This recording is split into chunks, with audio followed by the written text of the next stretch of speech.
Hello again, my name is T and welcome to my party. So last time we learned a lot of information. We realized Takumi does a lot of the cleanup work and he's like, yeah, I don't care if outsiders die. Nobody here helps me anyway. I'd rather save my people and this farm. Fuck the outsiders. Nobody cares about us anyway. We learned that Chikamochi, I think that's his name. I'm not 100% sure.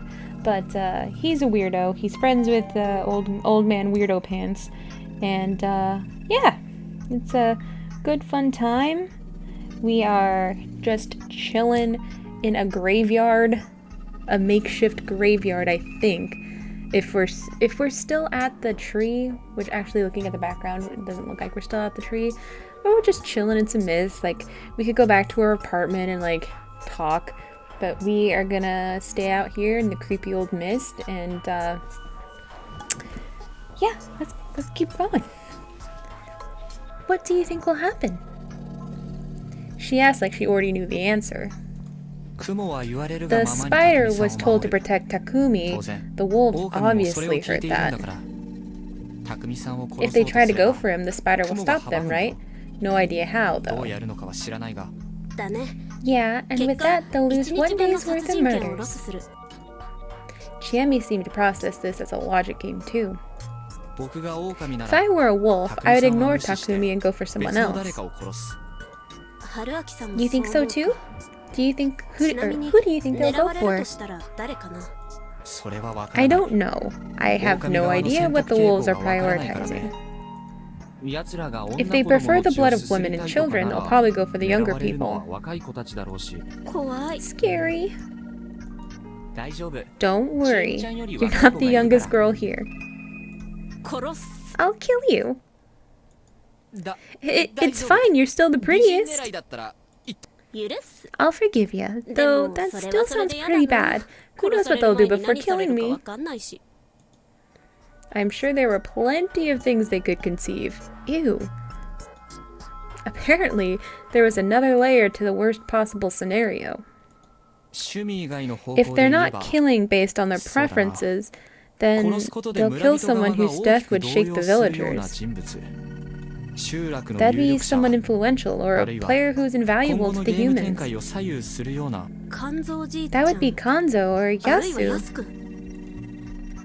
That seemed unlikely. Yasunaga was the only one who'd done something helpful for the villagers this time. He seemed to be the leader of the high schoolers and had a good head on his shoulders. But his idea required Kanzo's approval, which made it pretty clear he was a standout. Honestly, I'd expect him to take more initiative than he had, but the fact that he considered the younger people's opinions showed real leadership skills. In any case, it wasn't someone that the humans wanted to lose. Oh yeah. Did you decide who Takumi will investigate? Yeah, it was Kiyonosuke. Huh? What's with that choice? What do you mean? He asked for it. He wanted to prioritize those who were the least popular. It'd make them safer. I wasn't so sure about that choice. Those who were confirmed as non-wolves would have much more freedom to act. At the very least, they wouldn't be suspected as wolves who were just trying to exploit the situation during the feast. That being the case, shouldn't they have opted to choose a potential leader to investigate? Well, I didn't really know if Kiyonosuke Nasaru had the skills from what I could tell. He definitely lacked the influence to lead. If they wanted to secure a reliable leader, they should have went for someone like Kanzo Makishima. But wait. If the snake's target is killed by the wolves, the snake's power will be wasted, right? The dead can be investigated by the crow, after all. No, those killed at night are chosen by the wolves, so they obviously are human. The crow can only investigate those chosen and killed during the daily feasts. Oh, I see. Makes sense. Whatever the case, perhaps investigating Kiyonosuke wasn't much of a mistake. Did that mean they were actually doing a decent job? Wow, these village hicks are actually doing some investigation work?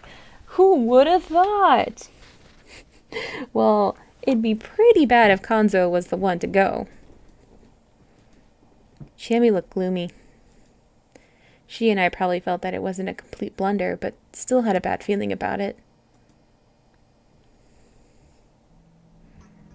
During the feast, everyone had to lock themselves somewhere all alone around every sunset. It was called sheltering. Well, I could understand it, considering the legends, but I still wondered why the students didn't go to school. It was a weekday. When I asked, they just told me, "Why would you leave when it's so dangerous?" The idea that they couldn't leave when the mist was here was so popular, it affected their daily lives. Wow, it's almost like there's actual wolves killing people, so if the mist tells you to stay, you better stay. Also, the people at Kamafujiyoshi had to know that Yasumizu was covered in mist, right? Considering the school there probably had few students to begin with, the non-presence of 3 from Yasumizu would normally be a serious problem. I knew it was a settlement for the ostracized, but did they really neglect this place that badly?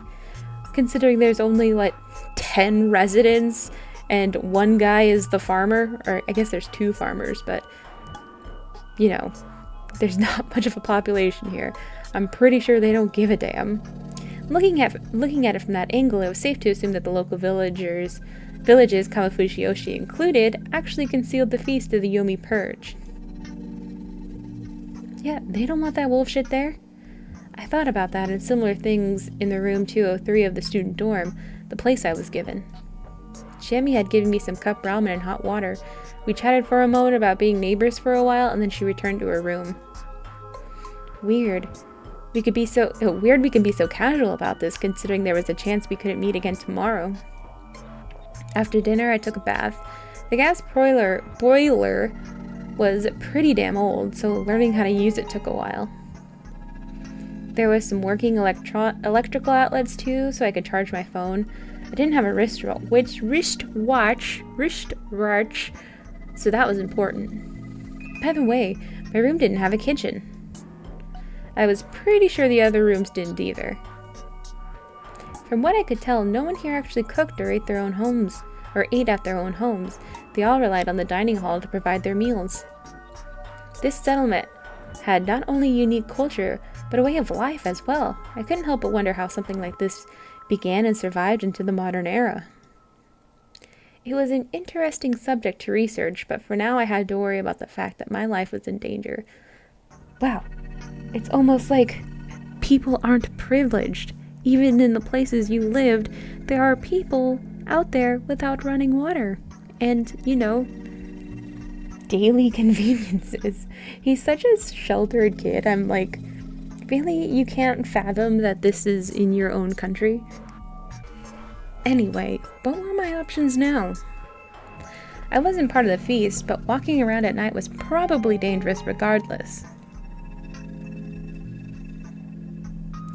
After all, I had memories of getting killed doing exactly that.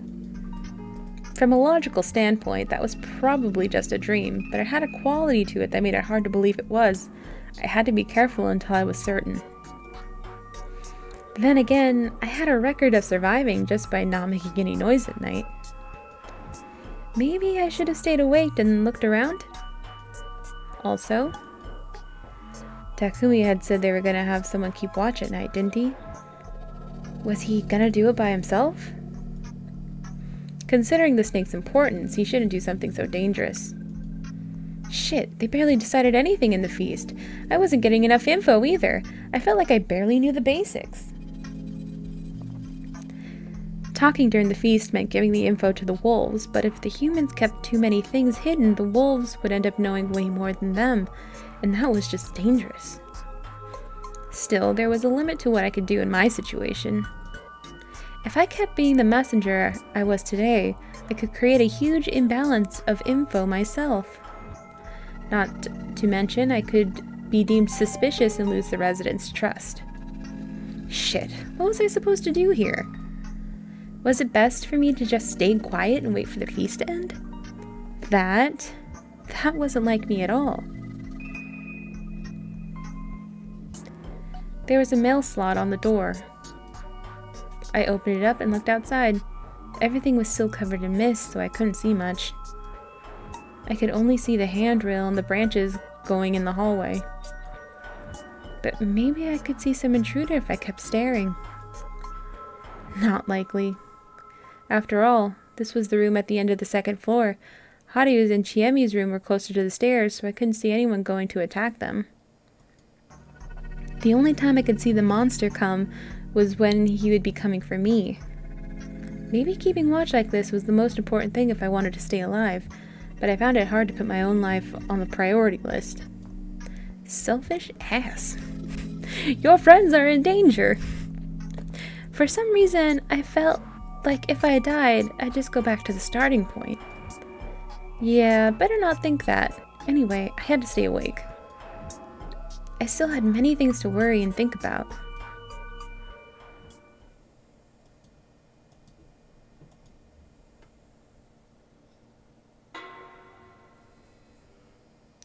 Another insomniatic night with Haruyaki.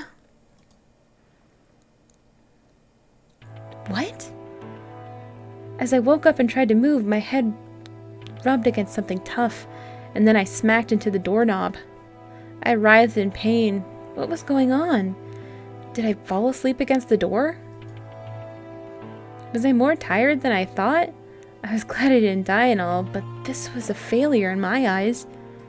Sleeping in an unnatural position made my whole body hurt. I wobbled over to my fully charged phone. It was 6 o'clock. That was early morning for me. I'd had loved to just go back to sleep, but I was too curious about the feast. After washing my face with hot water and putting on my shoes, I decided to take a peek through the mail slot. Outside, I saw Chiemi standing there with a knife in hand.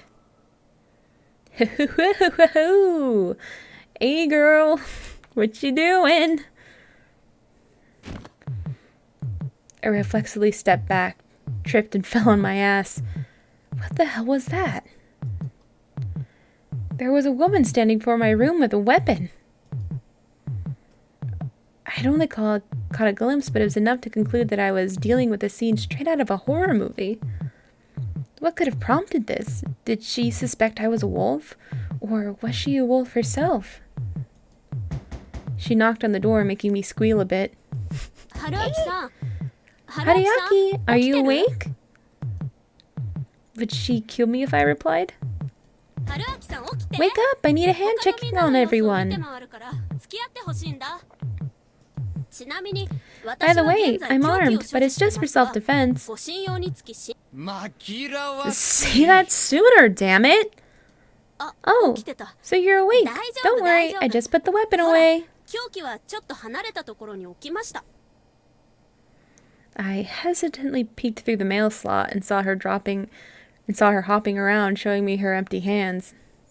I didn't know she was wearing shorts. Was she wearing shorts the whole time? I feel like maybe we just saw her top part and never saw that she was wearing shorts, but this is a very unexpected twist. Thighs. After meeting up at Chiemi, we went around the dorm and woke up the students. All of them were all right. While they got ready, we went to the Nasato mansion just in case, or just because it was close. Yasumizu was still misty and unpleasantly silent.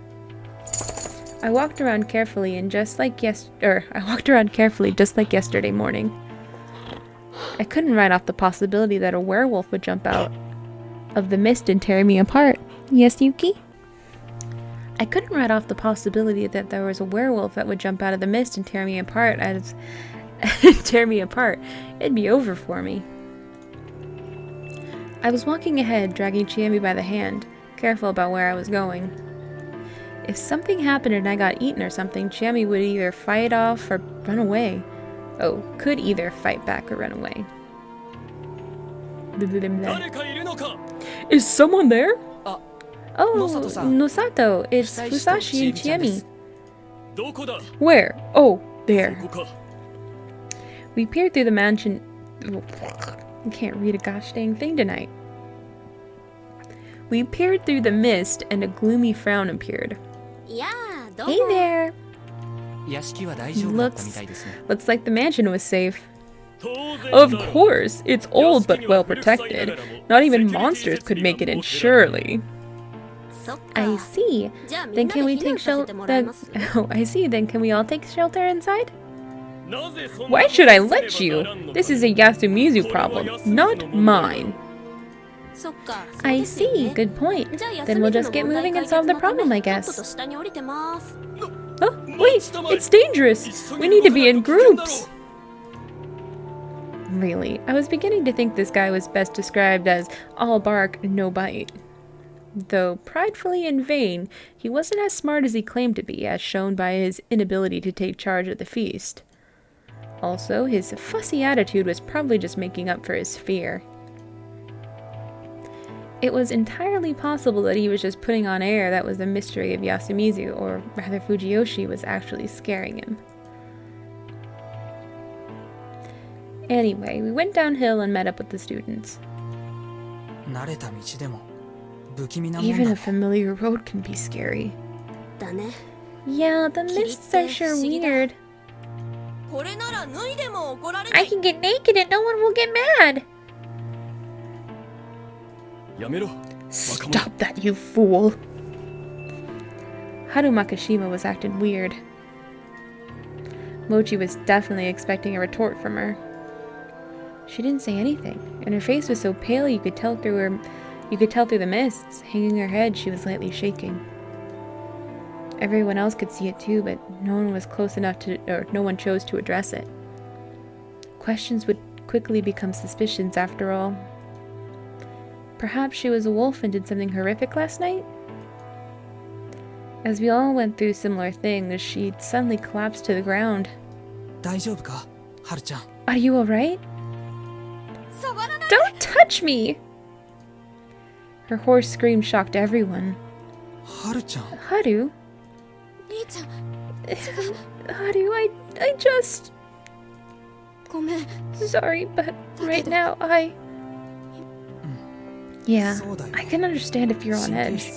Be careful about where you walk. We then slowed down. Haru, not touching anyone's hands, was at the rear of the group. Ooh, Haru's looking a little suspicious. As we walked through the trees and stones drifted in and out of visibility through the surrounding mist.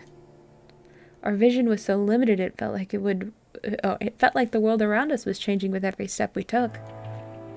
A tunnel of trees, a path on the paddy field, a stone platform, a concrete stairway. We walked between realms every passing second. I was still wondering about Haru. What was on her mind? Was she afraid or wary? Or the fact that she had to sleep last night knowing that a wolf could eat her? Who knows? Such a mystery. After descending for a bit, we arrived at the plaza.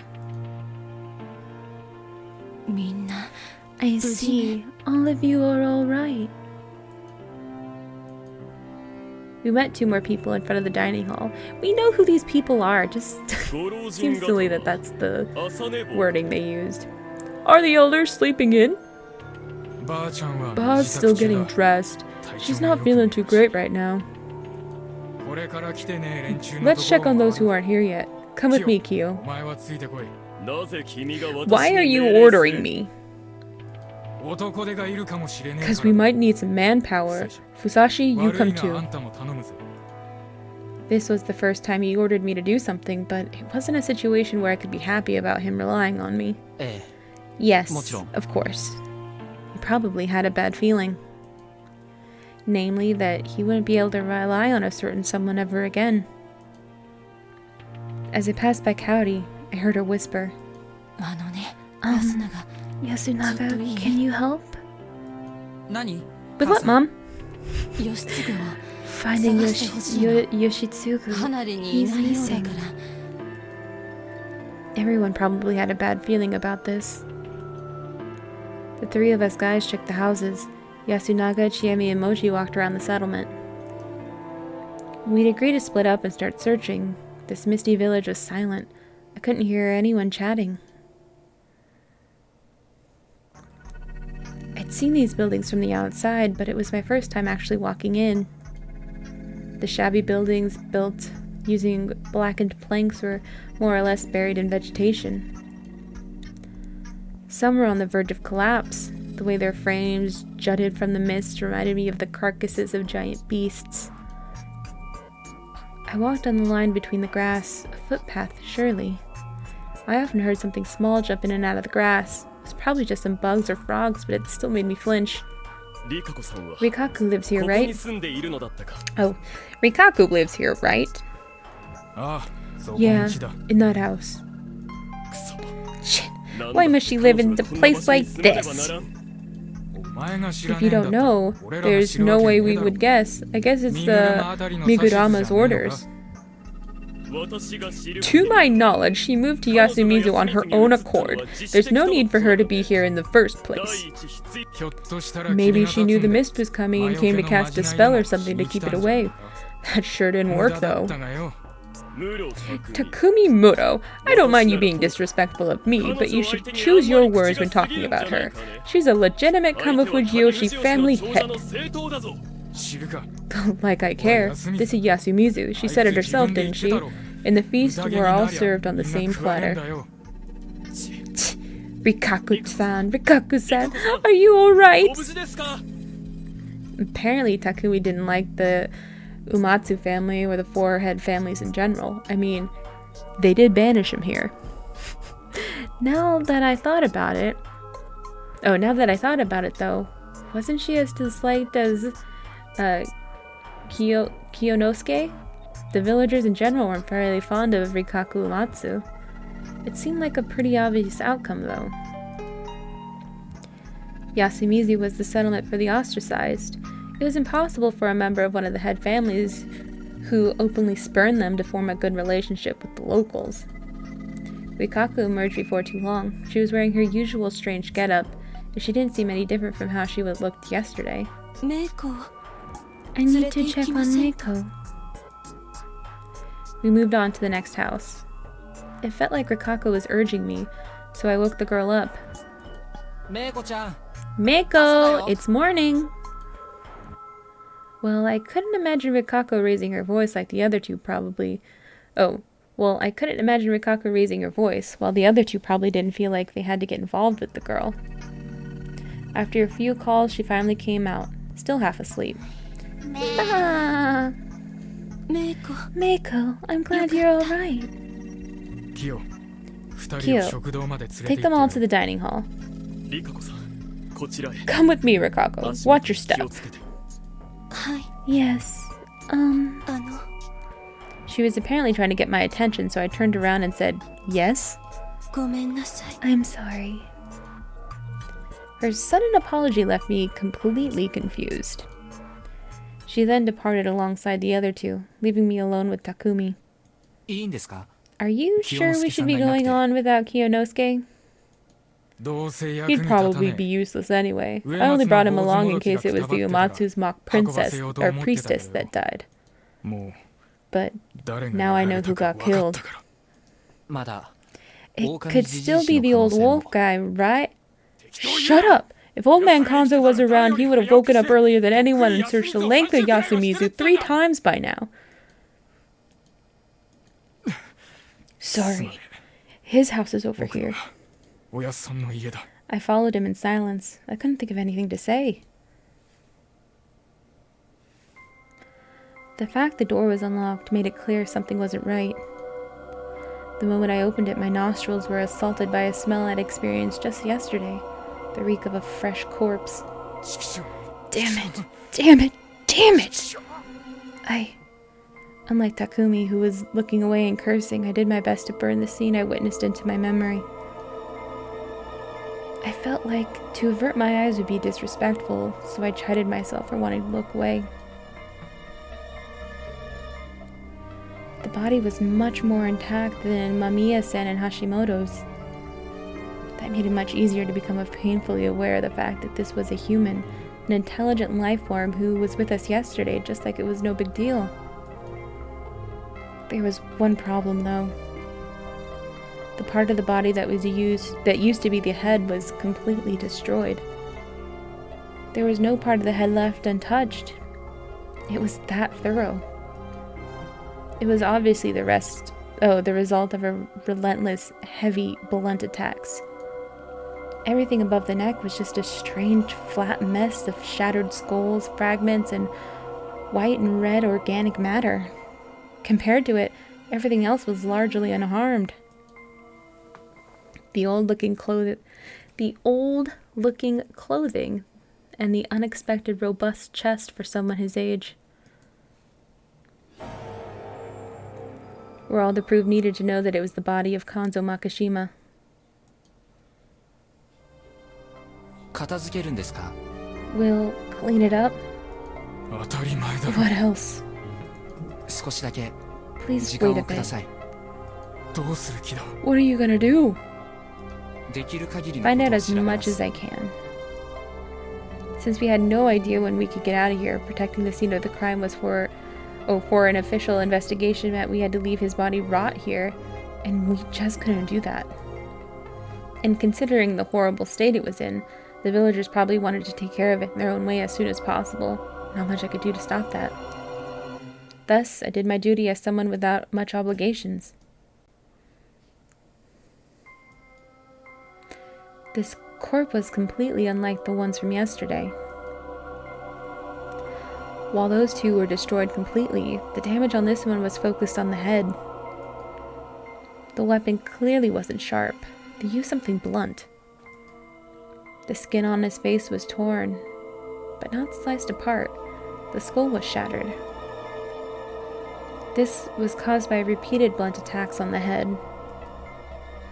It wasn't my job to picture whether there was something profound. It wasn't my job to picture whether there was some profound grudge in this. The only clear thing here was that the wolves killed him using something blunt, not claws or fangs. And it was obviously done with dedicated intent, not accidentally.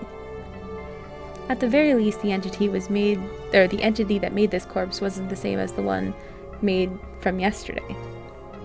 It made sense if you separated them and assumed that yesterday's was the corruption and today's was the wolves. But the thing I'd seen when I was walking around that night had the appearance of a wolf. Or rather, a werewolf. If the werewolves were the ones bringing the corruption, the tale all this was based on would even make less sense. If the corruption was Great Lord Shinai's, the mountain god's, punishment, it'd be weird for them to be devoured by wolves. Holding back my nausea, I looked back at the corpse. And next time, we're gonna look more at that corpse. Just get our hands into it and just investigate. Alright, I will see you guys next time. Bye!